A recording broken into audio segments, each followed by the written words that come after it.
महर्षि वाल्मीकि जी ने रामायण की रचना की। रामायण, राम के संबंध में यदि कोई कुछ जानता है तो उसके मूल में कौन है? महर्षि वाल्मीकि जी। महर्षि वाल्मीकि जी यदि नहीं लिखते ना तो दूसरा कोई भी किसी भी रामायण का निर्माण कर ही नहीं सकता। आदि कवि इसीलिए उन्हें कहा जाता है। सबसे पहले उन्होंने ही भगवान राम के आदर्श को प्रस्तुत किया है, इससे पहले और कोई नहीं किया। तो इसमें लिखा हुआ है कि जब भगवान राम लंका से वापस आए तो लंका से वापस आने के बाद नारद जी से जानकर राम जी के संबंध में उन्होंने रामायण की रचना की।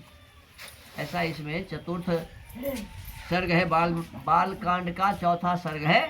उस चौथा सर्ग के पहले ही श्लोक में ऐसा लिखा हुआ है। समझ में आया कि नहीं आप लोग? ये तो याद होनी चाहिए सब बातें लोगों को बताने के लिए। वाल्मीकि रामायण के चौथे सर्ग के पहला श्लोक में ही लिखा हुआ है कि भगवान राम जब अयोध्या आ गए लंका से वापस जंगल से, तो इसके पश्चात जब राजा बन गए तो राजा बनने के बाद वाल्मीकि जी ने रामायण की रचना की। अब रामायण की रचना करके और वो अपने दो शिष्य को इसको याद करवा दिया। वो शिष्य थे लव और कुश, और उन दोनों का काम था कि जो भी बड़े बड़े सभा होते थे उसमें जाकर के उस रामायण को सुनाना। सभी प्रसन्न होते थे। एक दिन क्या हुआ कि दोनों भाई चले गए अयोध्यापुरी। कहाँ चले गए? और अयोध्यापुरी में भगवान राम ने देखा कि दो बालक ऐसे हैं बड़ा तेजस्वी और बहुत ही सुंदर गान करते हैं, और वो गान जो कर रहे हैं सो मेरे ही संबंध में है। गान जो कर रहे हैं सो मेरे ही संबंध में। दोनों बालक को बुला लिए अपने घर, भाई को बुलाया, मंत्री सबको बुलाया बैठा के, और फिर वहाँ बोला कि सुनाओ। तो इसमें पांचवें सर्ग हैं बालकांड के, और पांचवें सर्ग के पांचवें श्लोक से ये रामायण प्रारंभ होता है जो वाल्मीकि जी ने लिखा है। और वहाँ सुनाते हैं, सबसे पहले वो सुनाते हैं कि अयोध्या कैसा था। क्या सुनाते हैं? अयोध्या कैसा था। तो इसमें बताया हुआ है कि अयोध्या में कोई भी ऐसे व्यक्ति नहीं थे जो अग्निहोत्र नहीं करते थे। देखिए, ध्यान दीजिए, महर्षि वाल्मीकि अयोध्या का वर्णन करते हुए क्या लिखते हैं कि अयोध्या में कोई भी ऐसा नहीं था जो हवन नहीं करता था, जिनके मन बस में नहीं थे, जिनकी इंद्रियां जिसके बस में नहीं है, ऐसा कोई भी व्यक्ति नहीं था। सभी गुणों से संपन्न, छहों अंगों सहित। 6 अंग होता है शिक्षा, कल्प, व्याकरण, निरुक्त, छंद और ज्योतिषी। वेद के 6 अंग है कि 6 अंगों सहित संपूर्ण चारों वेदों के पारंगत विद्वान वहाँ होते थे। कहाँ? अयोध्या। देखिए, ये रामायण पढ़ने वाले को इतना तो ज्ञान होना चाहिए, भगवान राम के भक्त को इतना तो समझ होना चाहिए ना, होना चाहिए कि भगवान राम के अयोध्या में कोई भी बिना वेद जाने नहीं रहता था, बिना अग्निहोत्र किए कोई भी रहता नहीं था। इतना ही नहीं, लिखा है उस गांव में कोई भी ऐसा, उस नगर में कोई भी ऐसा व्यक्ति नहीं था जो शिक्षा, कल्प, व्याकरण, निरुक्त, छंद 6 अंगों को जानने वाला नहीं है। कोई भी विक्षिप्त नहीं था, मूढ़ नहीं था, क्षिप्त नहीं था, सभी एकाग्र चित्त वाले थे, और कोई भी दुखी नहीं था, सभी प्रसन्न थे। इस प्रकार का वह अयोध्या था। और उस अयोध्या में राजा दशरथ बहुत ही उत्तम उत्तम कोटि के मंत्री आदि को रखे हुए थे। उनकी सभा में बहुत बड़े बड़े विद्वान जैसे वशिष्ठ, जैसे ऋषि वशिष्ठ, वामदेव, जाबाली, कश्यप, गौतम, ये सभी बड़े बड़े ऋषि उनके सभा में रहते थे। तो जहाँ के विद्वान, जहाँ की शासन व्यवस्था को बड़े बड़े विद्वान देखेंगे तो वहाँ की व्यवस्था तो अच्छी होगी।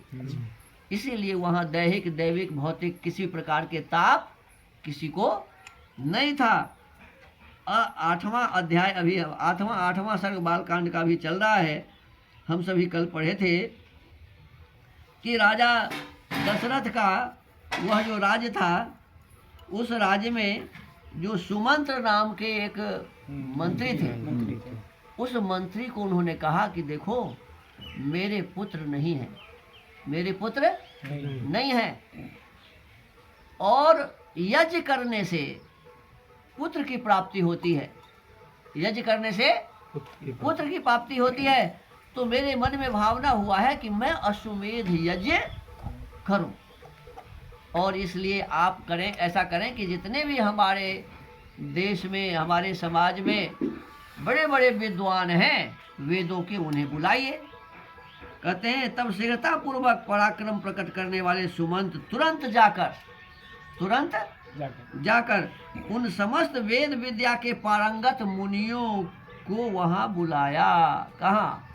राजा दशरथ के पास बुला लाए। आगे कहते हैं सुयज्ञं वामदेवं च जाबाली मथ काश्यपं पुरोहितं वसिष्ठं च ये चाप्यन्ये द्विजोत्तमाः तान् पूजयित्वा धर्मात्मा राजा दशरथस्तदा इदं धर्मार्थ सहितं लक्षणं वचनमब्रवीत्। किस किस को बुलाया?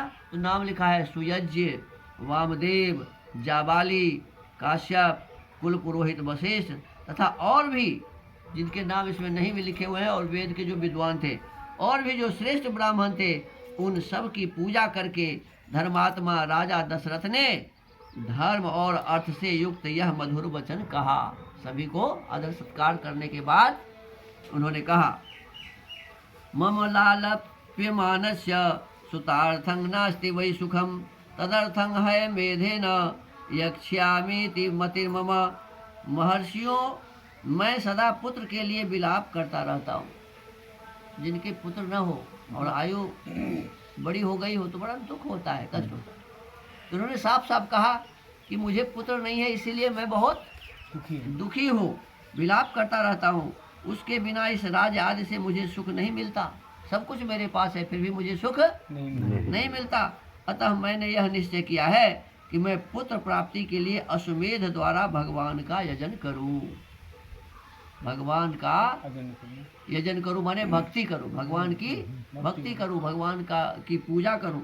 और इस प्रकार से जब वो कहे तदहं यष्टुम इच्छामि शास्त्र दृष्टिन कर्मणा कथं प्राप्स्याम्यहं कामं बुद्धिरत्र विचिन्त्यताम्। मेरी इच्छा है कि शास्त्रोक्त विधि से इस यज्ञ का अनुष्ठान करूं, अतः किस प्रकार मुझे मेरी मनोवांछित वस्तु प्राप्त होगी, इसका विचार आप लोग यहाँ करें। विद्वानों को बुलाकर विद्वानों से पूछते हैं कि मेरे मन में ये भावना बनी है, ये मेरी मनोकामना कैसे पूरी होगी, इस पर आप सभी विचार करके मुझे बताइए। ततः साध्विति तद्वाक्यं ब्राह्मणाः प्रत्यपूजयन् वशिष्ठ प्रमुखाः सर्वे पार्थिवस्य मुखेरितम्। राजा के ऐसा कहने पर वशिष्ठ आदि सब ब्राह्मणों ने बहुत अच्छा कहकर उनके मुख से कहे गए पूर्वोक्त वचन की प्रशंसा की। अब राजा जब स्वयं कह रहे हैं तो राजा के इन मनोकामनाओं को पूरा करने के लिए हम सब मिलजुल कर कुछ प्रयास करें। इसके लिए विशेष रूप से सभी जितने भी विद्वान वहाँ थे वशिष्ठ सहित सभी ने कहा ये तो बहुत अच्छी बात है, आपके हृदय में बहुत अच्छी भावना जगी है और इसके लिए हम सभी मिलकर प्रयास करेंगे। फिर आगे तो प्रसंग लंबा है और समय बहुत थोड़ा है, तो आप लोगों से मेरा निवेदन है कि जैसे मैं आपके बीच में बैठकर ये स्वाध्याय का क्रम आज चलाया, क्या आपको लगता है कि ऐसे यदि हम प्रतिदिन नियमित रूप से क्रम चलाएंगे तो आर्य समाज की उन्नति नहीं होगी, वेद की उन्नति नहीं होगी, दयानंद के काम को आगे नहीं बढ़ाया सकता? ऐसा हो सकता है क्या? नहीं होगा। तो क्यों ना हम सभी मिलकर इस काम को करना चाहिए ना। ये भी मत सोचिए कि मैं विद्वान नहीं हूँ, पढ़ने आता है ना। तो पढ़ने जब आता है तो हम इसको क्यों नहीं पढ़ सकते? एक व्यक्ति पढ़ेंगे, सब सुनेंगे। बहुत सारी बातें जो समझ में नहीं आएगी, आज तो मोबाइल का ज़माना है। हमारे जैसे बहुत सारे लोग हैं, उन लोगों में से किसी को फ़ोन कर दीजिए और उस बात को समझने का प्रयास करिए, होता होगा कि नहीं होगा? तो इस प्रकार से अपने इस स्वाध्याय के क्रम को आशा है आप सभी जारी रखेंगे। और पहले से अपने समाज में आर्य समाज है कि नहीं? आर्य समाज की स्थापना हुई है आज तक कि नहीं? अपने आर्य समाज की स्थापना तो हुई थी, लेकिन बस बात को रात में जो हम बताए थे ना, मूल कारण वही था। कोई बात नहीं, देखिए हम पहले स्थापना किए थे, बीच में टूट गया, है ना? हम पुनः क्यों प्रयास न करें? अरे एक राजा के बारे में लिखा हुआ है कि वो बार बार हार जाता था, बार बार हार जाता था। एक चींटी को देखा कि वो चढ़ रहा है, गिर रहा है, चढ़ रहा है, गिर रहा है। 16 बार ऐसे चढ़ा और गिर गया, 17वें बार में चढ़ गया। और वो चींटी से शिक्षा लेकर युद्ध क्षेत्र में आया और उसकी प्रेरणा ऐसी हुई, उस चींटी की प्रेरणा उस राजा के लिए, वो युद्ध को जीत गया।